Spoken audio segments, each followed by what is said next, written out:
everyone, it's Julia Keller, juliakeller.co.uk. So I'm here today with Roz Thornton, and we're very lucky to have Roz. And I'm gonna let Roz tell you about her, but before I do, I'm gonna tell you that today what we're talking about is the importance of being successful for yourself. So now when I say success, I don't mean that you have to make millions. So it's not about being financially successful. It's about what do you feel is successful for you. So some people might feel success is a financial target. I do, for example. Some people might feel success is, having a well-balanced life, as my partner does. So it's really dependent on yourself. So why am I talking about success in a mental health series? Because let's be honest, one of the goals of humanity, of all of us as people, is to find our truth and to kind of find our place in the world is number one, but also to feel like we've achieved. This need for achieving something is hugely in our human DNA. It's been something we've wanted for years and years and years, ever since cave people, they would feel like they achieved when they slaughtered a lion and brought that home to their families, for example.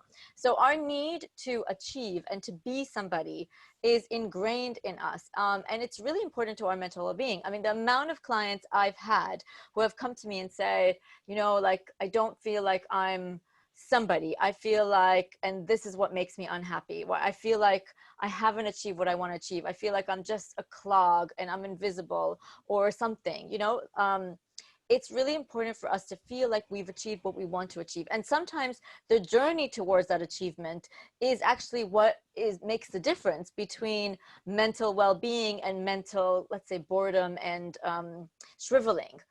Because let's be honest, that journey towards, we're moving towards a target that we have in our heads, make us excited, makes us want to live life. It gives us a reason to wake up every morning.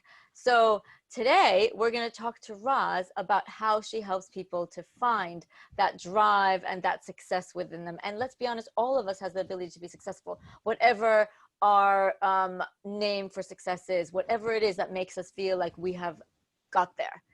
Whether it's making partner in your firm, or it's starting your own company, or it's just having a well-balanced lifestyle where you have enough time to spend with your kids and also are doing something that drives you.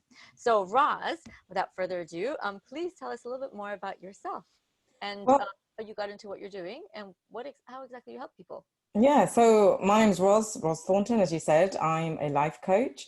I'm also a trainer, so I write and design my own training courses. And I've been doing this business now for the last, I'd say about the last 9 years. And I've found that the majority of people that have been attracted to my service that I offer have been women. But not exclusively women. I do work with some men as well. But the majority of people that have been attracted to the work that I do have been women. So I then set up a company in 2016 called Amazing Women Global. Amazing. Which is really a women's empowerment company, which really helps women to be the best version of themselves, to define what success is, and then to go about achieving it through improving their confidence, improving their work-life balance, and most importantly, improving their financial empowerment levels. And that's really what the company does. And I've also done another few little things. I am also a speaker, and I've spoken at numerous events, both here in the UK and internationally. Nice. And I also started the Amazing Women Awards, which is an award that recognizes unsung heroes. So people who work tirelessly away in their communities, who don't get recognition for things. And we have been rewarding women that way. So I've had 2 events in central London, one in 2017, one in 2019. We were supposed to have one next year, but we've had to postpone that. And I've also, whenever I've done my traveling, whether it be for work or for holidays, I've actually taken an award with me and sought out a worthwhile project. Wow. Where we've been given an award. I'm just going to show you the award, just happens to be on my desk. So that's the Amazing Women Award. So we give that away to worthy projects in different countries as well. So just to let you know a little bit about my journey and how I got started, and I think that's probably the easiest thing to do is to let people know that you don't have to come from a certain background, you don't have to be a certain ethnicity, you can just start from anywhere, and you just have to have that drive and that passion to want to change. And so I came from a large household. I was born in the north of England, which is a place called Yorkshire, and I'm the youngest of 8 children. So, wow. so you can imagine growing up, we didn't really have that many things, and because I'm the youngest, I got lots of hand-me-downs. And, that brings with it lots of different issues. There was domestic violence in our family as well. And that brings with it different issues. Yeah. So as an adult now, I really had to do a lot of soul searching on myself to sort of work out where I wanted to carve my place out in the world, because I knew I had a message, and I knew I had a voice, and I knew I had talent, but I just didn't know what direction to put it in. And to cut a long story short, meeting a series of different coaches actually helped me to get on track. And had my path not crossed a really good coach way back then, I don't know where I'd be today. And Wow. I'm just so thankful that I met the people that I met along my journey, who were able to see things in me that I couldn't see in myself. I knew it was there, but it was kind of deeply hidden. As it is with a lot of people. We have all those gifts and things that we want to share to help humanity, but sometimes it's very, very deeply hidden, and we need someone else to come and help us, really, just to bring that out and to let us shine and like you said, become the best version of who we are. And that process that we go through, I think, is a mental health process, because we all have things that we bring from our childhood, and actually going through a personal development, whether it be personal development or whether it be counseling, whichever route people choose, actually that is such a deep and fulfilling process, but you have to be prepared to do the hard work. And that's what I did. And I started off with a mentor who helped me. First of all, because one of my highest values was being financially secure. So I had a mentor who helped me to understand money, to understand the laws of money, to understand how to attract it, to keep it, to invest it. And these are the sorts of things that I teach to women now, because one of the things that a lot of women, particularly women who get caught up in domestic violence, they always say, that one of the reasons why they don't leave sooner is because they're not financially independent, or they're not financially secure enough. So for me, that's a big driver for me to help particularly women to become financially secure. So I have a financial empowerment course, which I've developed, and that's actually on my website, and that's going to be launched in October, so not long. So we're not long away. So one of the women that I can think of, she went on this course, and she actually started to say by the end of the course, and bearing in mind it was 6 one-day sessions, by the end of the course she'd managed to save £800. Wow. And this was somebody who was on benefits and who really just didn't have that much spare cash. But while she was able to see where her money was leaking away, she was able to claw that money back. And also she was able to do things that she was doing for free. She was able to start charging for them. She could see areas where she was actually giving things away for free, where she could actually start charging for it. So amazing. Yeah, and there was another lady on one of my courses, and she was applying for jobs, and she was applying for jobs at quite a low level. And then, we did some work with her on built her confidence. And then she got a job that was 23 grand higher than what she was originally going for. And she actually got a job. So Mm, Give us some advice as far as mm, what would you tell women? So let's say there's a mm. woman who's really struggling, let's say not domestic violence, but let's just Yeah. say really struggling with self-esteem and Mm-hmm. doesn't think she's worth it enough Mm, to be successful. What mm-hmm. kind of mindset, advice would you give a woman like that? I mean, it's just one of this a really powerful exercise that I always try with my clients is I get them to write their story.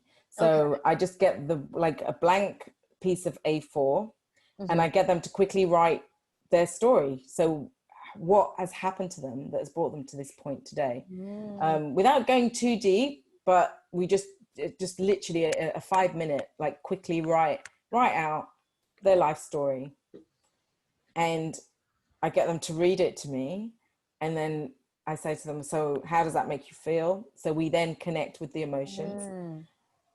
I then get a fresh piece of paper, and I get them to rewrite the story the way they would really like it to be. Wow. So complete work of fiction. Complete work of fiction. So And they basically, write out, so say for example, they're living in a flat in a not so nice area, but they want to yeah. live in a house with the garden, let's say. Okay. Then they would say, I am living in a house with a garden. So Oh, so that would wow. be the news story, but the reality is they may be in a flat in a not very nice area. Yeah. It so sounds, so yeah, so it's just kind of like a wishful thinking, but it's the story they would really want. And that's the story. The second one, that's the story we work from. that's the story That's that the you one. work towards. Yeah, So it's like that we're going to be because I working do from. a visualization exercise where we do Mm. like a house in the clouds. Yeah.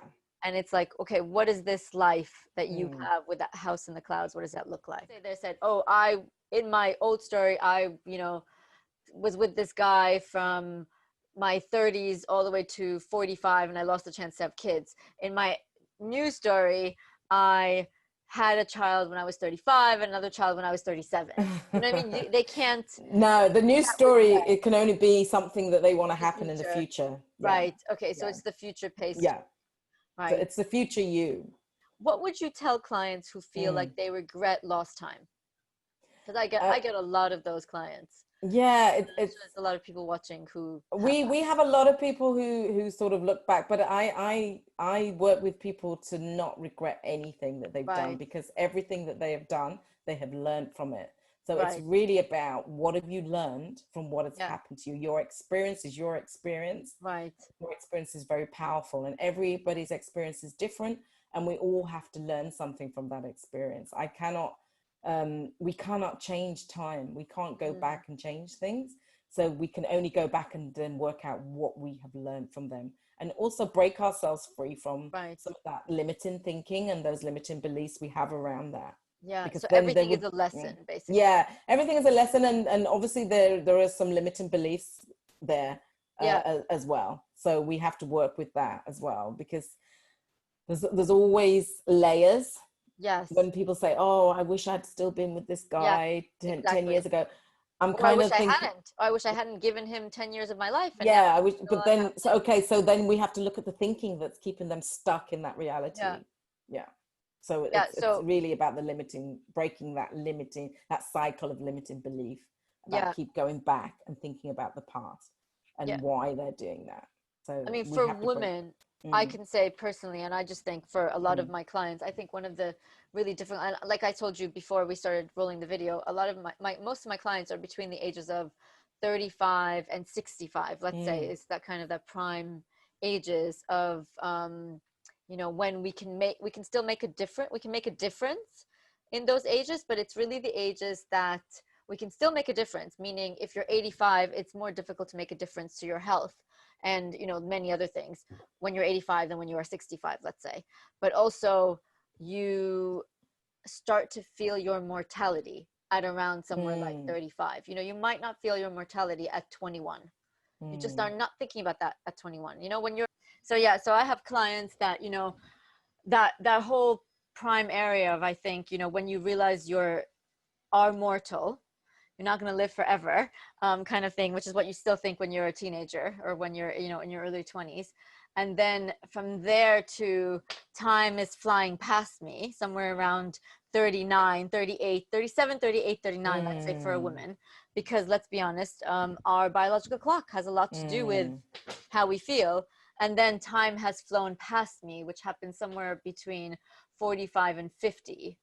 You know, that kind of, oh my God, it's like, that's it.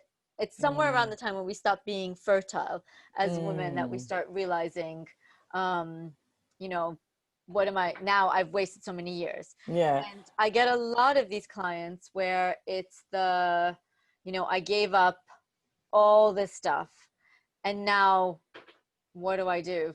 Yeah, so it's just focusing on what they can do now. We cannot go back and change the past. We can reframe things, and we can, you know, we can go back visually, but in terms of actually physically changing things, we can't do that. So we can only work on what we can, the here and now, enjoying the present, and actually planning for the future. And one of the things that you can do, there's lots of different exercises, but one of the things you could do, you could take them on a timeline. So you could take them to, say, the age of 90. You could take them to the age of 90, for example. Yeah. And you could say, right, there you are, you're 90 years old, you're sitting in your rocking chair on your veranda, and, you know, you're thinking back on your life, you know, what are the things that you're glad that you achieved? What do you wish you'd achieved? You know, and then ask you, as a 90-year-old, what do you think you should have done with your life? Or what have you achieved? What would you be proud of the most? You know, you can ask all kinds of questions, and then whatever comes up for them, those are the things that you can start to work with. I think that I think it's unrealistic to think that everyone's going to be like this great public speaker, and they're all going to have the message, oh, everyone's going to go out and save humanity, or everyone's going to do this.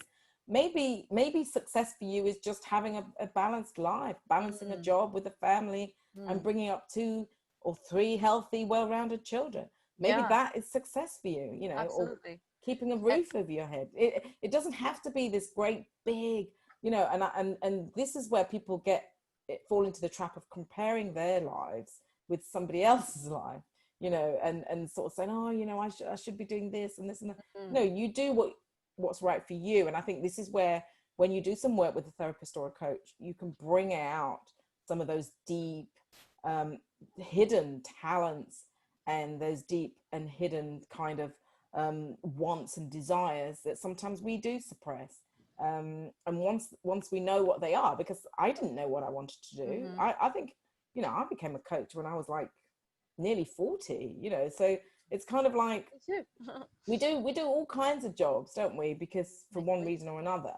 But actually, sometimes it's not until later on in life that you have those life skills and that wisdom to actually do the thing that you're meant to do, and that's going to bring you all that joy and passion and help humanity and all the rest of it. But you could just be doing something, and this is where we come in with the awards, because you could just be doing something that helps your square mile where you live, you know, and that could be a success story for you, because you're having an impact on your community. And then somebody else could be doing something that impacts the whole world, you know, that impacts people in different countries. So I think it's different for everyone. Yeah, and I think finding that thing. What you just said is really important. It's the fact that everything that you've done up to the point where you are has brought you here for a reason. And there is no, like, whether there's a lesson in there, or there's, you know, things that you worked out in there, maybe from a past life, maybe from this life, whatever you believe, maybe for your future, maybe for your kids' future, whatever, you know, whatever it is, that there's something there that you've worked through that brought you to this time exactly now. So if it didn't happen before, because it wasn't meant to happen before. This was the moment where you're supposed to have that wow moment of like, okay. And, you know, the other thing you said, which is really important, which is like, it's never too late to change. It's never too late to change the course that you're on in the past to be on a different trajectory for the future. There's an old saying that says, when was the best time to plant a tree? And 100 years ago. Yeah. When's the second best time to plant a tree? Now. now. Amazing. I love it. I love that saying. I'm going to use that. Yeah, I might put that on my Instagram. yeah. Which, by the way, is Coach Julia Keller, if for anybody who Okay. wants to know, in case you see that saying there. Yeah. And now I'm going to ask you for one more tip we can leave everybody with. Okay, so one more tip I would say is look at who you are influenced by. Look at your circle, or what I call your circle of influence. So who is in your circle of influence? Because they say if you're hanging around with the 4 people that you hang around with the most, you become like them. So if if you don't like the lives of the people around you, you need to get a new circle. So it's really about looking at, we influence other people, but other people influence us. And you have to really know who you want in your circle and who you want to influence you. Because let me tell you, it is possible to make friends at any age. I went through a bit of a spiritual journey as well as a personal development one, and I had no spiritual friends at all.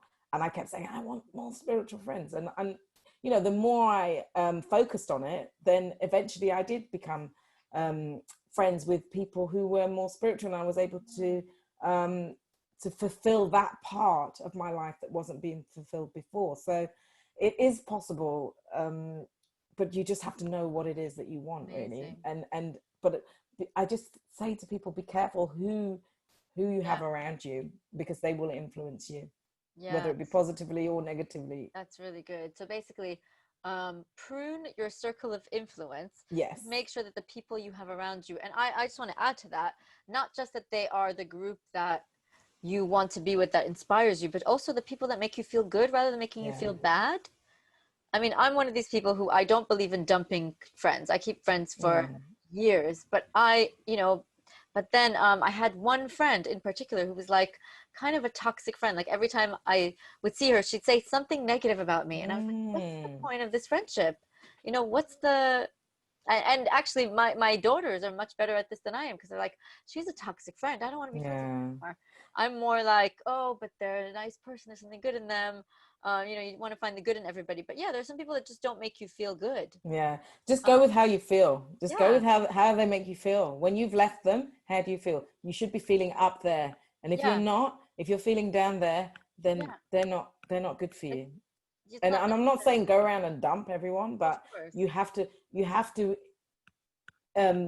bring in more positive, strong role models for yourself if you want to move forward. I think this is so important, because I meet so many people who are on this personal development journey, but because they don't have the support around them, they keep falling back. They keep falling back. They keep falling back. They keep relapsing. So you have to get into a circle where you can bounce off people who are perhaps on a similar journey, or people who have got your back, people who understand what you might be going through. I love that. So amazing 3 tips. So number 1 tip is basically rewrite your story. So write the story that you are in, and then write the story that you wish to be in instead. And somewhere in between that's where Roz and I basically help. That's what that's what we do. We help you achieve that story. And then tip number 2 is there's no mistakes. Everything led you here for a reason. You are where you are because you need to be here. So take your past as lessons, stepping stones that you had to go on to, stairs, let's say, you had to climb to get to the top of the mountain. And tip number 3 is think about who you surround yourself with. What are the people like that you're with? Sorry, my dog is just attacking my TV. So that's the main important bit here. How is your dog? He's very cute, but he makes a little bit of he can make a bit of a mess here in this house. He's very, very cute and very well behaved, and actually doesn't bark, so you don't hear him on the video, which is amazing. But actually, talking about pets, and mental wellness, they say that if you have a pet, then your mental health can be better. Yeah, absolutely. That's why they're really good. They are so good for our mental health. And actually, a dog is something that you will have to go out of the house every day. Absolutely. I tell all my loneliness clients to get a dog. Because it is, they challenge you. They're like kids, but they also they just bring so much joy. I mean, it's like a meditation to stroke him sometimes. And that's the point. Like we are, as humans, we need company. And I do recognize, because a lot of my clients are in the older age group, I do recognize that as you get older, company gets smaller and smaller, because sometimes you don't, connected with your family. If you had a family, sometimes they kind of abandon, the elderly. They're going and living their own lives. Your friends start to die. And that's very difficult to watch, because you're like, okay, everybody's going and I'm still here. And your social network just gets smaller and smaller. And now with Corona, it's more and more difficult, because we have to isolate, and we isolate our elderly even more, which is not good for mental health. So I'm just about to say, this is my, I don't know if you can see that, it's mental well-being. See the top? Yeah. The mental well-being course that I've been doing since lockdown. Amazing. Because I was just getting so many people saying, I don't know what to do. I'm so fearful. I'm so anxious. We're just getting bombarded with messages from people. And I just thought, you know what? I'm just going to do what I do best and write a course. Based on, I did quite a lot of research. Some of it's based on sort of personal experience working with coaching clients, and also just working with other people in mental health professions. So, and now we've got this mental well-being course, and it's just been crazy. It's amazing. And you're going to share all of those. Roz is going to share all of those links. So they will be at the bottom of the YouTube video when she sends them to us. And they will be for those who receive my newsletter. And if you want to receive my newsletter and you don't, please go to juliakeller.co.uk and just sign yourself up, because we do bring you things first in the newsletter. And you get some promotions as well that I give away. So you get them on the newsletter. And in fact, talking about promotions, Roz, I'm very excited to say, has a special promotion for the people listening to this video. And please do share your promotion. Yes, so anyone listening to this video, we're going to do a 25% off promotion of any of my online courses. So that's really good. Quarter off, people. That's a lot. That's good. Yeah. And the mental wellbeing course is not online yet, but that will be probably coming online before the end of the year. So just if you want to stay in touch with me, then the best place to get me is probably on Facebook. It's just Amazing Women Global. Or you can go on my personal page, which is Roz Thornton. You're also on Instagram, Roz. And I'm also on Instagram, Amazing Women Global on Instagram as well. So, and Roz is an amazing woman. And there's the website, www.amazingwomenglobal.com. I love that name. I'm impressed you got that name, by the way. Yeah. No, it's it. We got it a few years ago. So yeah. That's very clever. You're probably like, good for you, because it's hard to get good names. Anyway, Roz is an amazing woman. Thank you so much for being here with us. It was pleasure. Really amazing. You have an amazing story yourself that you shared a little bit of, and there's a lot more. Much, Roz. And thanks, guys, for listening in, for watching. Thanks. Bye. Thank you for having me.